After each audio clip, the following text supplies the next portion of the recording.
Welcome to Moral Side of the News, our weekly discussion of today's top stories from a moral, ethical, and religious point of view. I'm Sean Kalin with the WHAS Crusade for Children, and I'm joined today, as always, by a distinguished panel of local religious leaders. Father Tony Smith, Archdiocese of Louisville, Reverend Sally McClain, Christian Church Disciples of Christ, Dr. Jamesetta Ferguson, St. Peter's United Church of Christ, Reverend Jason Crosby, Center College, and Rabbi Matt Derrenbacher, the Temple. We begin this week with the peace plan announced between Israel and Hamas. This morning, after 2 years, a major step towards ending the war in Gaza after President Trump announced that Hamas and Israel have agreed to the first phase of a peace plan. The world has come together around this deal, and that's something I would say that without that wouldn't happen. As part of the deal, Israel will partially withdraw its forces in Gaza in exchange for Hamas releasing the remaining hostages, 20 of whom are believed to still be alive. We think they'll all be coming back on Monday. Israeli Prime Minister Benjamin Netanyahu saying, "I thank President Trump and his team from the bottom of my heart for their commitment to this sacred mission of freeing our hostages." Hamas releasing a statement saying that it will not abandon our people's national rights until freedom, independence, and self-determination are achieved. In Tel Aviv, former hostages and the families of those still in captivity were seen celebrating in the streets. And in Washington, relatives who traveled to mark the 2-year anniversary of October 7th thanked President Trump for his efforts. We trust you fulfill the mission until every hostage, every 48 of the hostages are home. Thank you so much. Politicians on both sides of the aisle also crediting Trump, who helped broker the deal with mediators from Qatar, Egypt, and Turkey. It's the first opportunity for enduring peace. I don't care what the politics are. Speaker Mike Johnson calling it a deal that only President Trump could have delivered. Experts say the landmark deal could bring peace to the region, but crucial details still need to be discussed. Making a deal and implementing it, will be a challenge. But cautious optimism. Netanyahu said that Israel won't end the war unless Hamas disarms, a condition Hamas has firmly rejected. Neither side has mentioned disarmament since peace talks began, but now much-needed humanitarian aid will be allowed into Gaza, though the full extent and timeline of aid distribution remains unclear. Experts saying that even if the agreement does lead to a ceasefire, rebuilding Gaza may be an even greater challenge. Security is an issue. There's no any kind of police or fire or water. All these things need to be reconstituted. That gets to who pays for it. The hundreds of billions of dollars it will take to make Gaza a functioning city again. This week, we mark the 2-year anniversary of October 7th terrorist attack on by Hamas on Israel. On the heels of that, now this plan for peace. Your thoughts?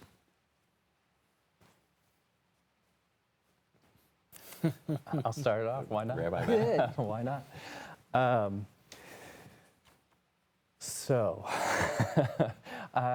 I'm just very, very cautiously optimistic that this will actually work, right? To get the hostages home, both the living and the deceased hostages, to have the violence stop across Gaza, right? So Gazans can be safe and secure. To get aid in, to have all of the reservists and the IDF officers that have been in Gaza to be actually come home and spend time with their families. And I mean, in the Jewish prayer service, we pray for peace at least 5 times in every service, so that's 3 times a day. So at the very, very least, we're getting more than 15 prayers for peace every single day. So it's something that we've been longing for, we've been yearning for, and with the pain of October 7th, I know there's a lot of cautious optimism and hope for the hostages coming home and for the fighting to finally stop. I'm excited for the possibilities. I think we must have hope, and I'm excited that the possibility of the hostages coming home and that the people of Gaza receive the humanitarian aid that they so desperately need. I am concerned, however, that of the tribute given to this president, because so many times the things that are done by him are transactional. And I am concerned that while he is transacting peace on one side of the world, he is creating war in his own country, civil war in his own country, and so I don't know where this ends, and I pray for him that his heart is transformed, because in my mind he is a cruel and evil human, but we know that God works through all people, no matter who they are. And so I pray for him, I pray for our country, and I pray for Gaza and Israel, that we will have the peace that many of us long for.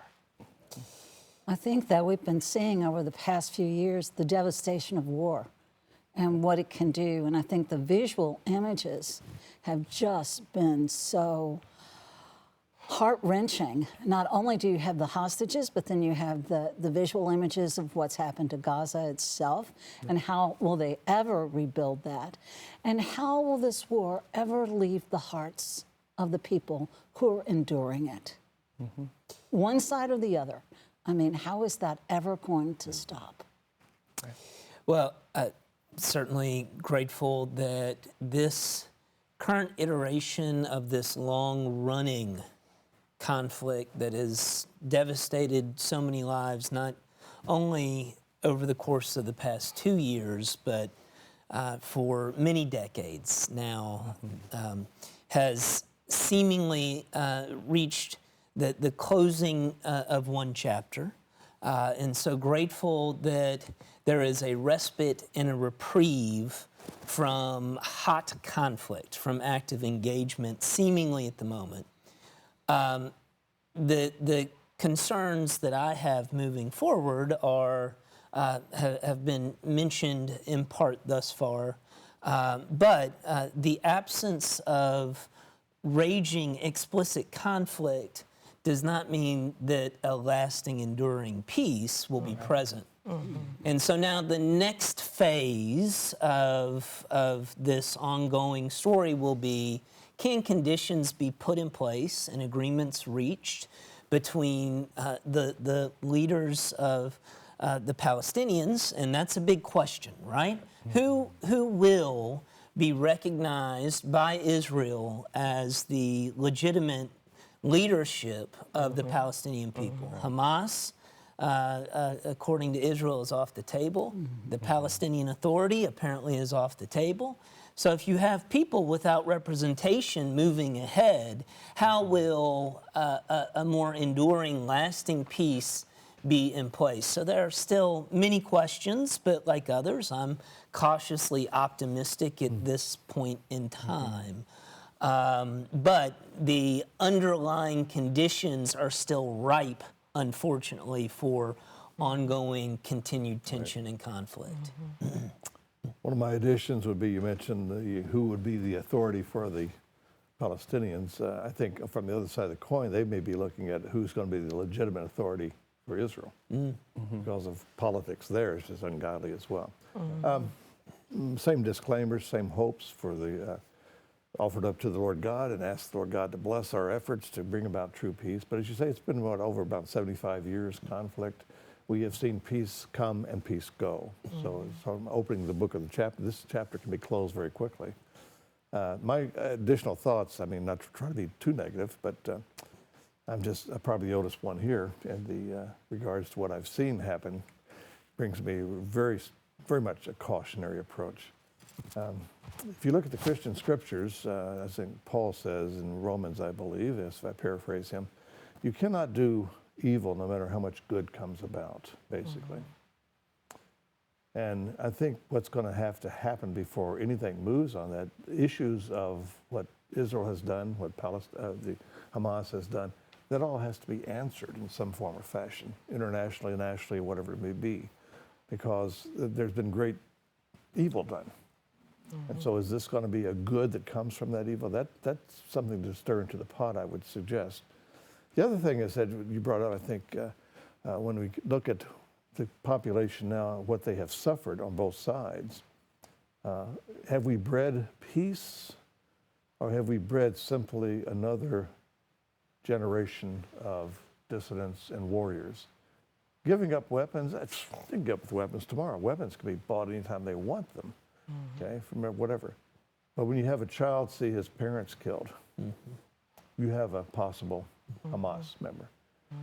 And you see someone from the side of Israel killed too. The animosity there, the basic routine, I mean, not to get into geopolitics, whatever, but it's going to be a major, has to be a major act of forgiveness on both sides and an act of saying we can get along.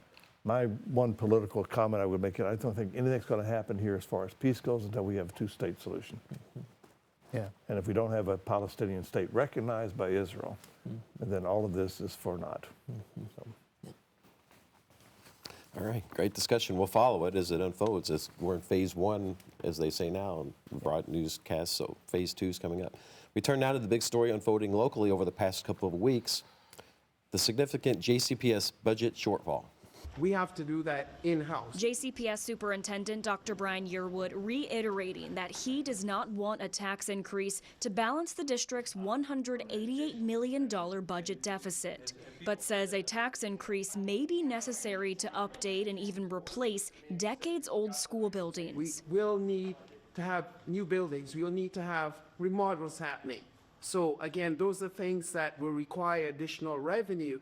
And that's where, we have to determine whether we go to the voters or not. The district has an estimated $2.5 billion in deferred maintenance across all facilities. If people don't have faith that you're spending that money properly, why would they want to give you more money? Former school board member and education consultant Sam Corbett saying the district needs to focus on regaining the community's trust. There's just no way this community is ready to raise their property tax rate, given what they perceive in many cases as the inefficiency that you have at JCPS. Do we really need a tax increase? And are there ways that we can save money without raising taxes? Louisville resident and former FBI Special Agent David Byer is on the Revenue Advisory Task Force, created in August in response to the budget deficit. I have questions about those two things. How do we get to this point? And what's the solution? And I don't necessarily believe that raising taxes is a solution. The task force's ultimate goal is to recommend a tax rate for the 2026-27 budget year. The Jefferson County Board of Education has until January or February to give a proposed budget that identifies $132 million to reduce from their budget. But is that doable? Well, yes, it's doable, but that's going to require that you cut people. While 80% of the district's budget is tied to labor costs, Superintendent Yearwood has pledged that no teachers will be laid off during the process, and a bulk of the cuts will be made in the central office, including administrative budgets. And be able to show our taxpayers and show that we continue to be excellent stewards of our taxpayers' dollars. More cuts to come, and the bottom line for the district superintendent remains that students cannot be the ones to suffer. So panel, your thoughts. $188 million shortfall raises many questions of oversight, planning, and accountability. What moral responsibility do leaders have to be transparent about financial failures, and how can they rebuild the trust with families in our community? Those are excellent questions. I'm reminded of and your answers are? I'm reminded of the great financial philosopher Commander Spock on Star Trek, who once said 2 + 2 = 4 on Vulcan, Mars, the moon, or Earth. When you're dealing with finances, especially, you have to look at the numbers, and they have to, in some form or fashion, add up or without subtracting. You have a choice of continuing the struggle, which means terrible things in the future, bankruptcy, et cetera. You have the option of taxes to get more income, or you have the option of looking at the income you have and manipulating that, which means people will be, you can say no teacher is going to be let go, but can that be true when 80% of your budget is for personnel? Unless you're going to get rid of all the administration people, and try that for a while and see what happens, okay? But my comment would be, those are excellent questions, and how do we get the people to respond to that? I think we have to remind them for the good of the children. I mean, this is what we're about, not so much politics of who's in charge doing what and whatever, but where does the bucks come from? They come from families. If we have some individuals who could give us a few more little, well, not little, but bigger checks or whatever like that could help out in schools from the states or whatever, that would be good, but that all has to be worked out. But my comment would be basically, let's look at the facts and figures. We've got some facts and figures, but most of us have no idea really of the particulars involved. That has to be looked at, I think, especially when you're dealing with Frankfurt and some people there saying, I did not realize that Frankfurt had control of where the metropolitan area could issue a tax or not. I did not realize that. But we're getting some feedback, pushback from Frankfurt on that because perhaps reality, but perhaps some prejudicial views of looking at Jefferson County as well. But wasn't there an annual audit time? This seems like a huge deficit for just 1 year. So I'm thinking even $18 million creates, you know, $1 million, well, $1 million maybe not, but, you know, this is a phenomenal amount of money, and surely it's been over a period of time. It certainly can't be just 1 year. Well, it also never ceases to amaze me, and I'm sure that those in positions of leadership in congregations across our community have found themselves in the midst of conversations where everyone is looking at the same numbers. And people's interpretation regarding what those numbers mean, how those numbers came to be, and what the course of action should be moving forward are wildly different. One thing that I have noticed, and while I don't have those exact numbers in front of me, is that as a new superintendent has come into this role and has looked more carefully and listened to some financial advisors that are at JCPS, the interpretation is very different now than what it was not so long ago. I just think it's worth noting and pointing out that yes, this is a significant amount of money. It needs to be addressed. We need to problem solve. Oftentimes the narrative that gets created it can be wildly different depending on who is interpreting the data. You know, I'm reminded of the quip. You know, oftentimes we use data the way a drunk uses a lamppost, more for support than illumination. When it comes to the question of trust, these are significant issues. I have 2 children in 2 different JCPS schools, have been a JCPS parent now for roughly a decade.